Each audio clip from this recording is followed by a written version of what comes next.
더마카와 함께 시선집중의 문을 열겠습니다. 어서 오세요. 네, 안녕하세요. 더마카입니다. 오늘도 삐딱선 정신에 입각해서 주요 뉴스 챙겨드릴 텐데요. 토모님이 삐딱한 시선으로 집중하면서 똑바르게 알아듣겠습니다. 고맙습니다. 박복현님, 세상에 많은 복들이 있지만 그중에서도 김종배의 시선 집중이 최고의 복이 아닐런지요. 충남 천안에서 박복현입니다. 아, 저희 프로그램이 복이다. 뭐 최고의 찬사시네. 감사드리고 호두과자가 생각이 나네요. 네. 그럼 이렇게 가야죠. 박복현님도 성함에 복자가 들어가는 만큼 정말 복덩이십니다. 미리 준비해놓고 왜 또 저한테 이렇게 좀 돌려서 유도해갖고 아주 준비한 거 아닌데요. 지금 생각났어요. 성함이 성함이 박복현님이니까. 네. 네, 그리고 시선 집중해서 소개해드리기에는 조금 어색하지만 서수땡님. 오늘은 딸 석사학위 수여식 참여로 제주에서 듣습니다. 8년여 동안 공부하느라 수고한 딸에게 축하한다고 전해주세요. 소정아 고생했다. 축하한다. 아이고 축하드리겠습니다. 근데 석사학위 수여식도 있나요? 그럼요. 아 그런가요? 제가 학교하고 거리가 멀어. 티났다. 그냥 쉽게 하면 졸업식 한다 이거잖아요 지금. 아이고. 그죠? 네, 그렇습니다. 네. 널 사탕해님. 네. 저의 그 삼계탕을 챙겨주셨던 분이시잖아요. 널 사탕해님. 이번에는 다른 분을 챙기고 나서셨습니다. 예. 황규영 작가한테 JB 밥 사세요. 황주영 작가. 황규영 아니고 황두영. 아. 네, 두. 예. 황두영 작가. 저번에 방송에서 갑자기 기습적으로 저한테 그러니까 치고 들어온 거 그거 갖고 지금 말씀하시는 거죠? 어제 아니에요? 어제였나? 제가 요즘 시간관념이 갈수록 없어져갖고 그냥 이렇게 정리해서 말씀드리겠습니다. 하는 거 봐서. 아, 진짜 야박하시다. 네. 자 넘어가고요. 이 방송을 지금 듣고 있을걸요? 뭐 들으나 마나.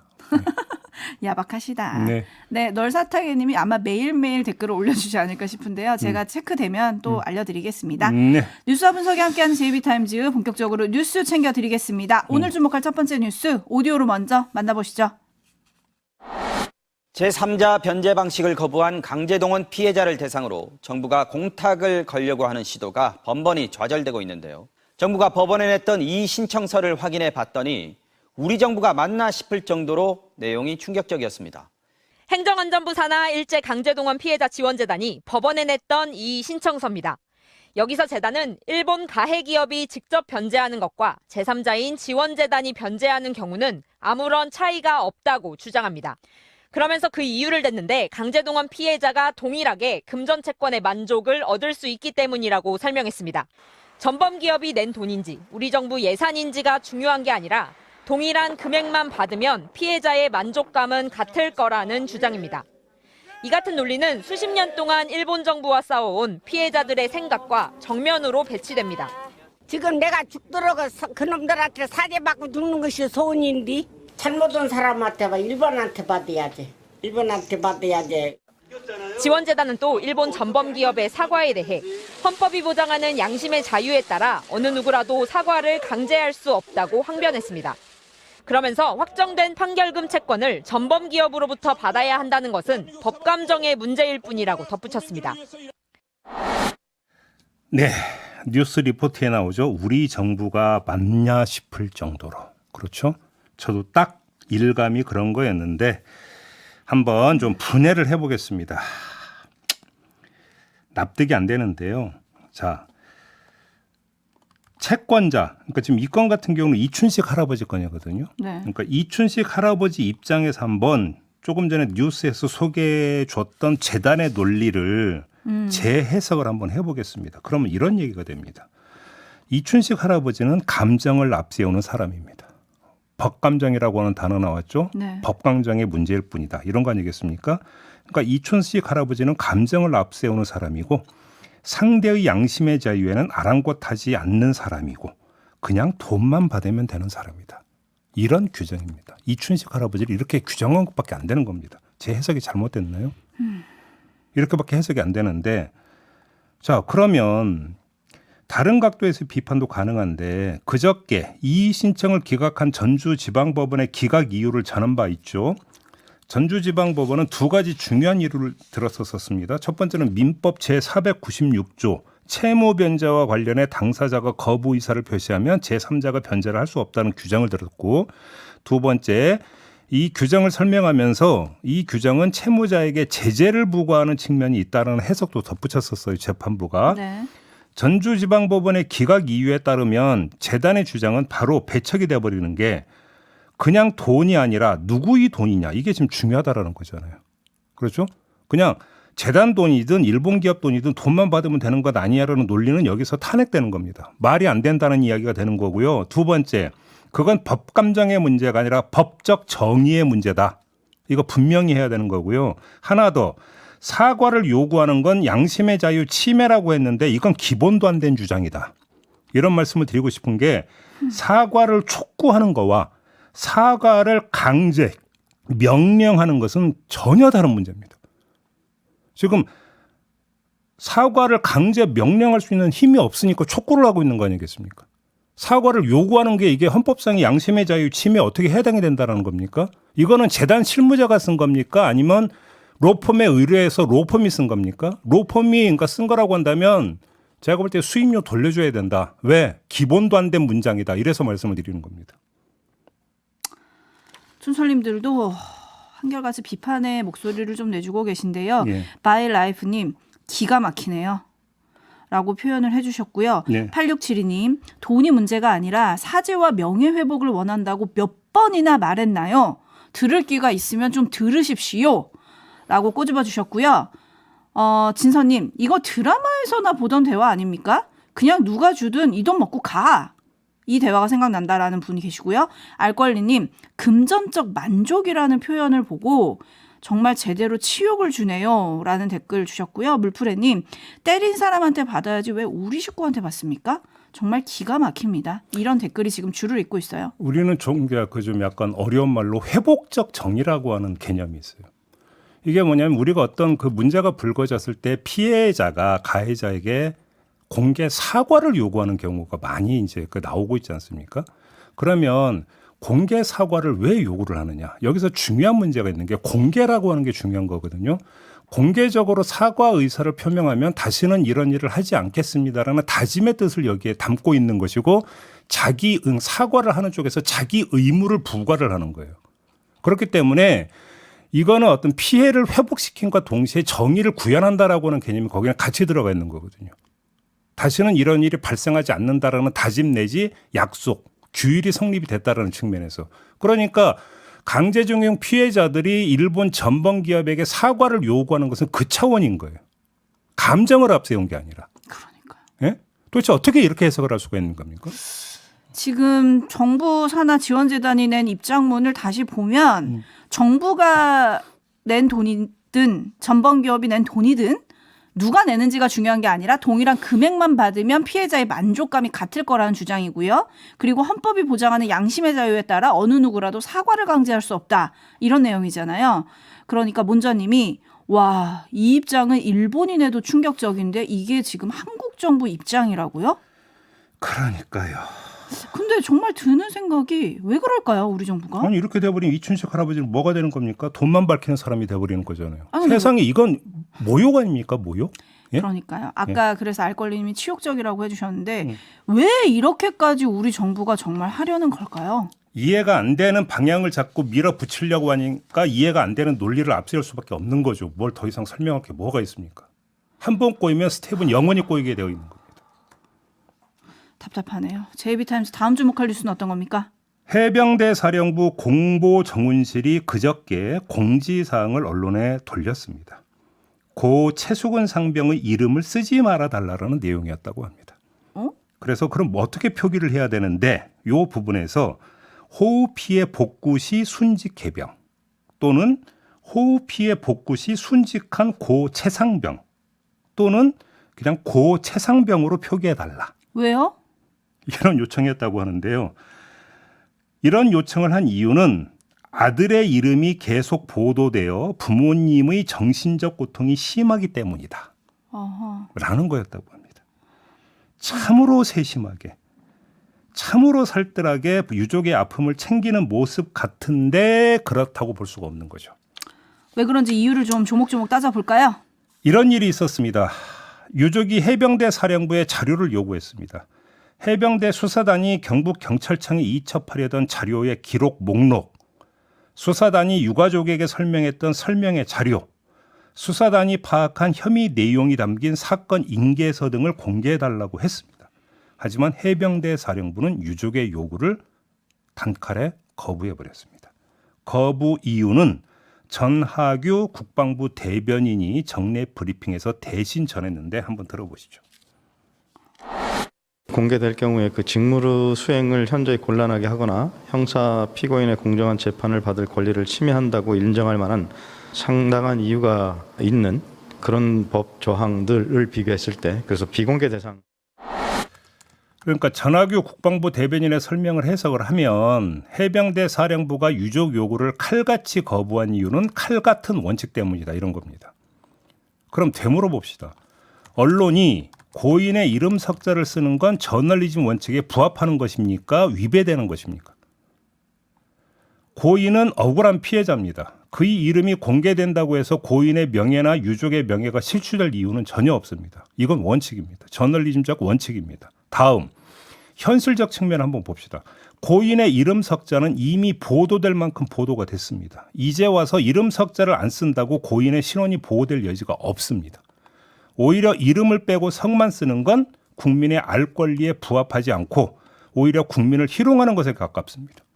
정리하면 해병대 사령부의 처사는 엿가락입니다. 한마디로 제 맘대로라는 겁니다. 정말 유족의 아픔을 달래고 싶고 유족의 처지를 위한다면 그들의 요구에 귀를 여는 것이 중요하겠죠. 어차피 기밀도 아니지 않습니까? 해병대 수사단이 1차로 유족의 수사 결과를 설명을 했었잖아요. 그거를 어떤 그 보충할 수 있는 자료를 요청한 거잖아요. 결국 해병대 사령부는 유족을 위한다고 하지만 실상은 자신들을 위해서 저리하는 것이다. 이렇게밖에 해석이 안 된다는 겁니다. 조직 보위, 개인 보신 차원에서 지금 저렇게 하고 있는 것이다. 이렇게밖에 해석이 안 된다. 이런 말씀을 드리겠습니다. 네, 유족을 위한다는 건 진실 규명을 빨리 하고 책임자 제대로 처벌하고 뭐 이게 제일 원칙 아니겠습니까? 네. 서충환님, 유족을 그렇게 생각할 거면 애초 안전부터 생각했어야죠. 라고 따끔한 춘철 보내주셨고요. YW 김 등 많은 분들이 왜 이 정부는 이름을 지우죠? 그러면서 12구 참사 때 이름도 영정사진도 없었던 그 추모 공간을 많이들 지금 보내주고 계세요. 네. 그리고 신신신님은 기억하겠습니다. 최수근 이라고 오히려 이름을 보내주셨거든요. 아니 그리고 그러니까 고인의 이름을 넣느냐 마느냐는 해병대 사령부가 왈가왈부할 게 아니라 정말로 그 판단이 필요하다. 그건 유족들이 판단하는 거예요. 네? 그럼요. 네. 2529님 참 진작에 병사들을 이렇게 살뜰히 살폈으면 얼마나 좋을까요? 라는 의견도 보내주셨는데 그런데 오늘 아침에 나온 단독 보도로는 국방부 재조사에도 네. 해병대원 사망은 제1사단장 중대과실이라는 결론이다. 라고 나왔는데 네. 이러면 어떻게 되는 겁니까? 왜냐하면 전 수사단장이었던 박정훈 대령이 수사한 거랑 결론이 같은 거 아니에요? 돌고 돌아 원점인데요. 짧게 이런 말씀만 드리겠습니다. 진실은 어디 가지 않습니다. 다만 진실이란 놈이 게을러 가지고 좀 늦게 나타날 뿐이지 어디 가지는 않는다. 이런 말씀만 드리겠습니다.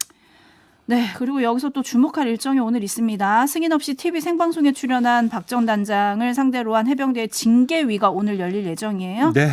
그 장면도 주목하겠고요. 또 법사위 간사가 21일 오전에, 그러니까 월요일이 되죠.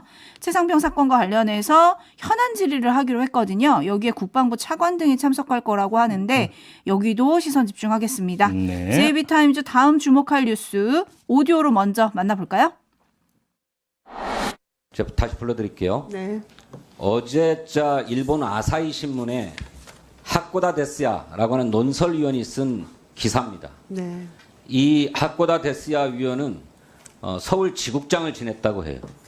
그래서 서울발로 보도를 했는데 내년 4월로 예정된 한국의 총선거를 앞둔 정치의 계절이 본격적으로 시작되기 전에 가능한 한 빨리 일본이 핵오염수를 바다에 버려 그로 인한 한일 간 논란의 초기 충격과 정치적 파장 역시 빨리 지나가게 해달라고 윤석열 정부와 국민의힘 당이 요구하고 있다. 이렇게 보도하고 있어요. 네, 정부가 이렇게 하고 있습니까? 그 부분에 대해서 제가 사실관계를 좀 파악을 해야 되겠다 하는 겁니다. 이 내용이라고 하는 것이 윤석열 정부와 국민의힘당이 버릴 거면 빨리 버리라라고 요구하고 있다 이 내용이잖아요. 저는 그걸 믿지는 않는데요. 그 부분에 대해서 확인을 해보겠다는 겁니다. 네, 어제 국회 환경노동위원회에서 더불어민주당의 진성준 의원과 한화진 환경부 장관간의 문답 내용 들으셨는데요.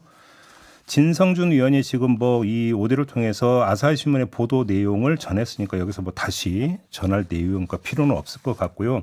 한화진 장관이 확인해 보겠다라고 했잖아요. 네. 근데 확인이 안 될 것 같습니다. 제가 볼 때. 왜요?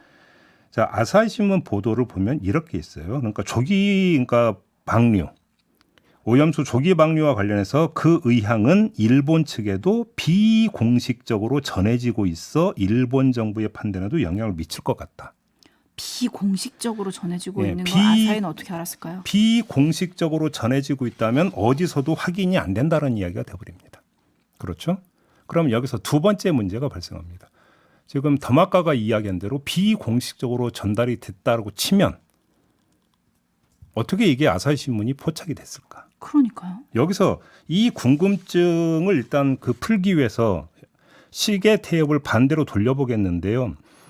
제가 며칠 전에 8월 8일이었을 거예요. JB타임즈에서 요미우리와 아사히 신문이 후쿠시마 오염수를 이달 말 방류할 것이라고 보도했다라는 내용을 전해드린 바가 있었습니다. 그랬죠. 기억하시죠? 네. 이때도 아사히 신문이었습니다. 그러면서 아사히 신문의 분석 내용을 전해드린 바가 있었어요. 왜 그러면 이렇게 조기 방류로 잡았는가와 관련해서 윤석열 대통령 배려 차원이다라고 하는 분석을 아사히가 내놨다라는 걸 전해드린 바가 있었습니다. 한국에서 오염수 방류에 이해를 보이는 윤석열 정권에 대한 비판이 있는 상황에서 한미일 정상회의 전에 방류 시점을 결정하면 회의에서 방류에 대한 윤 대통령의 대응이 초점이 되고 내년 총선을 앞둔 윤석열 정권의 마이너스가 될 수 있다. 총선을 앞둔 윤석열 정권의 마이너스가 될 수 있다고 판단했다라고 하는 내용을 전해드린 바가 있었는데 겹치는 부분이 있지 않습니까? 어허. 그렇죠? 네. 조기 방류와 총선이라고 하는 단어가 공통되게 지금 등장을 하고 있다는 겁니다. 그런데 그 전에 나왔던 아사히는 그러니까 분석 기사로 그러니까 이 내용을 했는데 이번에는 다른 형식으로 또 전하고 있거든요. 그런데 제가 볼 때 이 두 가지를 종합을 해서 나올 수 있는 추정이 뭔가 최초 입력이 상당히 강렬했다. 그리고 하나다. 아사히 신문에 이 정보의 최초 입력이 분명히 있었다라는 겁니다. 그게 사실인지 아닌지는 알 수가 없어요. 그 확인이 돼야 되는 거지만 최초 입력이 강렬하게 됐기 때문에 거의 같은 내용이 반복해서 다른 형식으로 지금 보도가 되고 있다는 겁니다. 그러면 그 최초 입력이 강력했다라고 하는 것은 무엇이냐? 정보원이 강력했다라는 것이냐? 아니면 소스의 내용이 구체적이었던 것이냐? 이걸 밝혀내야 된다는 것이죠. 어떻게 밝히죠? 밝혀지기가 쉽지는 않겠죠. 네. 네, 그래서 이 질문이 사실 어제 국회에서만 있었던 건 아니고요. 지금 정부가 오염수 관련해서 1일 브리핑을 하고 있지 않습니까? 네. 거기서 박구영 국무조정실 1차장에게도 기자들이 질문을 했어요. 네. 그랬더니 이렇게 답을 했더라고요. 정부가 생각해 볼 일도 없고 생각해 본 적도 없는 이슈다. 그랬더니 기자가 이 보도가 사실이냐 다시 물었더니 정부가 아직 언급할 수준의 기사는 아닌 것 같다. 정치권에서 그런 이야기가 좀 있었다. 마치 그것이 일본에 전달됐고 영향이 미칠 것이라는 약간의 추측성 내지는 해석이 많이 가미된 것도 있다. 정치권에서 그런 이야기가 있었다.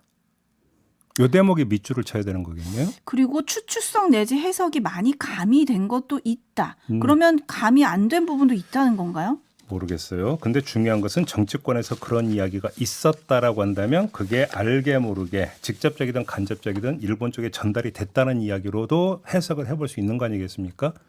그렇죠? 규명돼야 될 상황이다. 이렇게만 일단 정리를 하고 시간이 다 돼서 마무리하도록 하겠습니다. 더마카 수고하셨어요. 고맙습니다.